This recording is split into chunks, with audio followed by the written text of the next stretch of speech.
Hey everyone, welcome. Today we're going to do something kind of cool. We're going to unravel the hidden architecture of the clothes we wear every single day. We're going to explore the science that makes your favorite shirt feel the way it does, and really dig into why some clothes last a lifetime, while others, well, they just fall apart. Let's get into it. No, seriously, just take a second and think about the shirt you've got on right now. It didn't just magically appear on a rack, right? It's actually a product of very specific choices made at a microscopic level. It's a whole world of science and design, and together we're going to decode it. So it all begins with this one thing: fibers. I mean, everything in our clothing starts right here. These are the absolute, most basic components of any fabric. You can almost think of them as the DNA of your clothes. Each one has its own unique personality that's going to determine how the final fabric will look, feel, and perform. Okay, so how do we make sense of all this? Well, it's actually pretty simple. We can group literally every fabric out there into one of three main families. And this simple framework, wow, it's the key to understanding why some clothes are super breathable and others are completely wrinkle-free. And here they are. First up, we've got the naturals, things like cotton from a plant or wool from a sheep. Then you have the man-made fibers, stuff like polyester that's created in a lab. And finally, you've got blended fabrics, which, you guessed it, combine the two to try and create something even better. This slide just lays it all out, doesn't it? On the left, you can almost feel that rustic, kind of raw texture of a natural fabric like cotton jute. But then you look to the right, at that man-made viscose, it's just so smooth, so engineered. One is literally born from the earth. The other comes from a chemical process. All right, let's dive into the naturals first. We're talking about the classics, right? Cotton, linen, silk, wool. Their biggest selling point, their main advantage, comes down to their porous structure. It makes them super absorbent and breathable, which is exactly why a cotton t-shirt feels so amazing on a hot day. And now for the other side of the coin, the lab-grown family. We're talking about fabrics like nylon and polyester. And their superpower? Oh, it's all about elasticity and durability. This makes them incredibly resilient, super easy to care for, and resistant to wrinkles. A total lifesaver on busy mornings for sure. So here we are at a crossroads. You have this fundamental choice. Do you go for the comfort of natural fibers or the convenience of man-made ones? This brings us to what's really the great trade-off in the world of fabrics. Let's see what that looks like. Now, this is where it gets really interesting. On one hand, natural fibers breathe, which makes them amazing for comfort. But, and it's a big but, they can wrinkle if you just look at them the wrong way.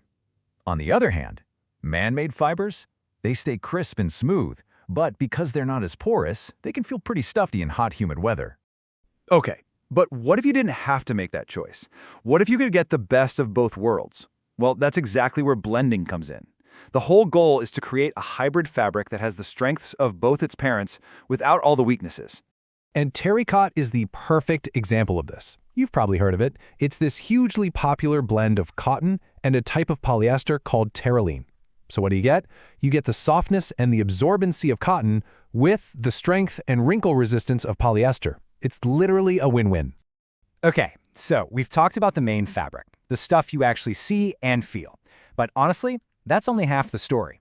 There's this whole hidden support system, an unseen architecture that gives a garment its true shape and structure. This is the stuff that really separates cheap clothes from great clothes. Yeah, you can really think of these as the skeleton and the connective tissue of your clothes. They're these underlying fabrics that are working behind the scenes to make the outer fabric look its absolute best and last a whole lot longer. First up is underlining. So this is a lightweight fabric that gets attached directly to the inside, the wrong side, of your main fabric. Its job is basically to be a foundation.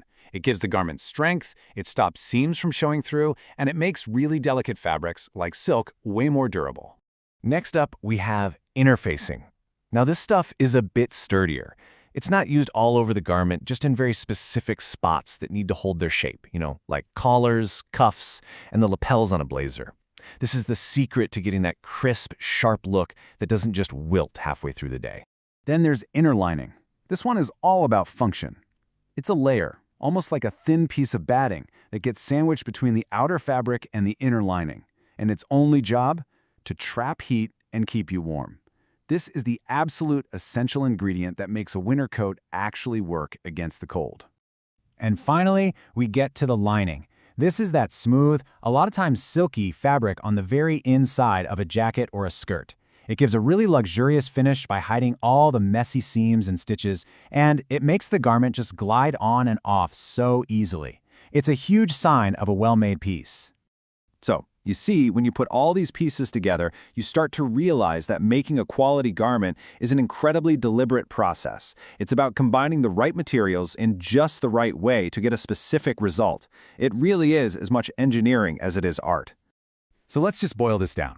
While the lining and inner lining are all about how a garment feels and performs, it's the underlining and interfacing that are the true architects of its shape. They create and, this is crucial, they maintain the garment's silhouette over time. And this slide just lays out that whole engineering process beautifully, doesn't it? Step 1, the designer chooses the outer fabric for its look and feel. That's the art. Step 2, they pick the right combo of underlying fabrics for structure. That's the science. And step 3, they're combined to create the final piece, the result. It's that perfect blend in action. So what does this all mean for you? Well, the next time you're out shopping or even just looking in your own closet, you can think about what's going on underneath. You can feel the crispness of a collar, check for a smooth lining in a jacket. You now have this kind of inside knowledge to see beyond just the surface and really appreciate the hidden architecture that makes great clothing possible. So the real question is, what will you notice first?